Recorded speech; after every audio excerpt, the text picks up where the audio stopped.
Hi everyone, how's it going? Hope you're all having a good day. Today I'm going to be sharing with you 5 ways to de-stress and some of my best tips and methods for reducing stress. I'm also going to be sharing some of my favorite herbal supplements as well that are excellent for stress and anxiety.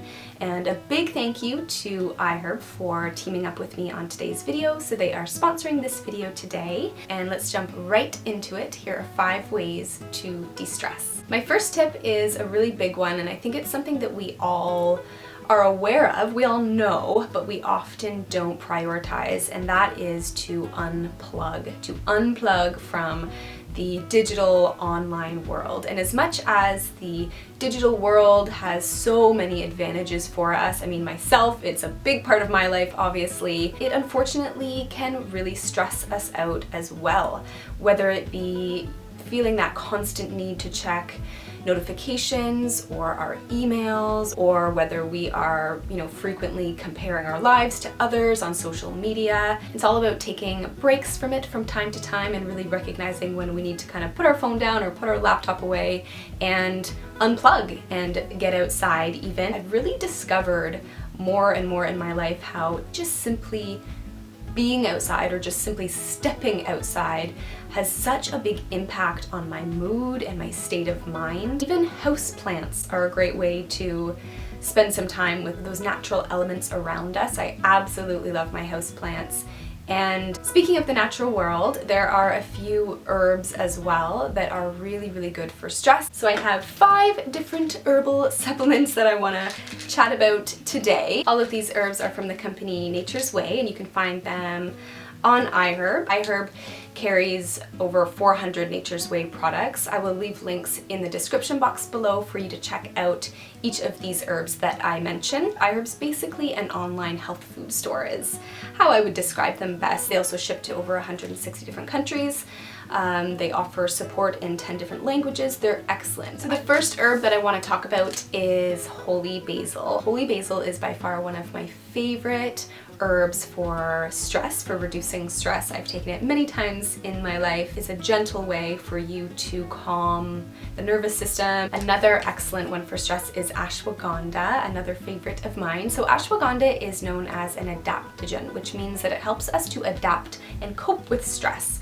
So adaptogenic herbs are really, really good for that. You'll notice Nature's Way has green bottled products and purple bottled products, and the purple labels are their extracts, so they're a little bit more potent. They're standardized extracts, and then the green labels are their whole berries or roots. It's more of like the whole plant portions of herbs. The next purple labeled herb standardized extract is rhodiola, which is another really good one for stress, of course, but also really good for mental stamina, mental energy, and also overall providing some energy support too. Also good for mood balance as well. If you're finding you have low mood, rhodiola is really good for that as well. And then I've got my little green bottled products here. So we have Melissa, and Melissa is also known as lemon balm, which is traditionally used for anxiety. It's good for relaxing the body, so it's nice.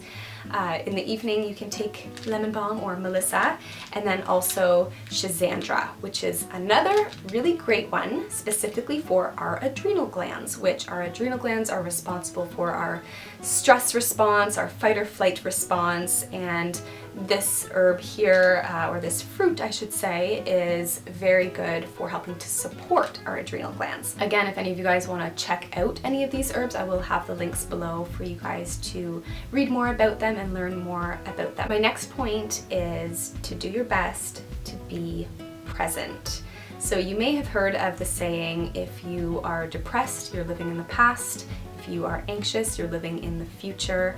And it's very, very true. When we are focused on periods that are completely out of our control, whether it be the future or whether it be the past, we are much more likely to feel stressed and to feel overwhelmed or worried. And this doesn't mean that you have to start adopting a, intensive 30-minute meditation practice every single day starting now. You can actually practice present moment awareness or mindfulness in very mundane, everyday ways by focusing on all 5 of your senses. So sound, sight, smell, touch, and taste, how it feels on your hands to be washing the dishes, or if you are outside, you can take a moment to notice the sounds that are around you, a car passing by, or the birds that are up in the trees around you, or maybe there's something that you are smelling, or something that you can see.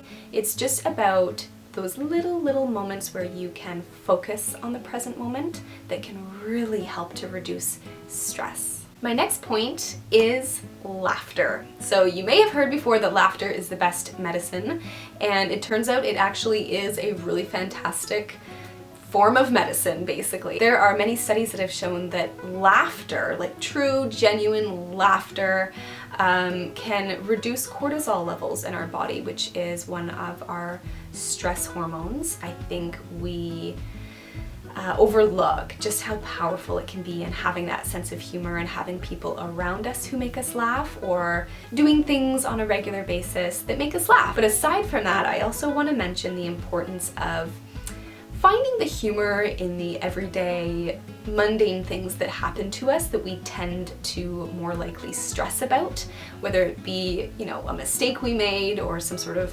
failure that happened to us, or an embarrassing moment that we went through. Being able to make light of situations is a really great way to help us to reduce stress and to not take things so seriously. And my last point here is to shift negative experiences into positive ones. So of course in our life we will make, you know, mistakes, and we will do things that we feel like, oh, maybe we shouldn't have done that, or we can really dwell on the negative things that we experience or that we encounter, but we don't have to dwell on those things as much as we do, and we actually can shift those negative experiences into positive experiences.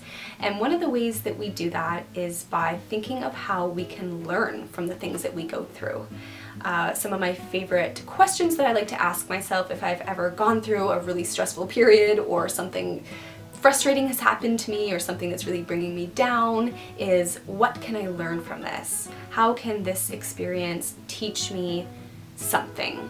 What will this experience help me do differently in the future? How will this help me improve as a person? Because the truth is that we really can learn from absolutely anything that we go through, whether or not we believe it to be the absolute worst thing that could ever happen, or the most stressful thing that could ever happen. There's always some sort of nugget of wisdom that we can pull from the things that we do, or experience, or, you know, encounter in our lives. So I hope you guys found this video helpful. Be sure to leave me a comment below if there's any other tips that you would like to share on ways that have helped you to reduce stress or cope with stress. Give this video a big thumbs up if you enjoyed it, so that I know that you like these sorts of videos. You can subscribe to my channel for new videos every single week, and I'll see you guys very soon.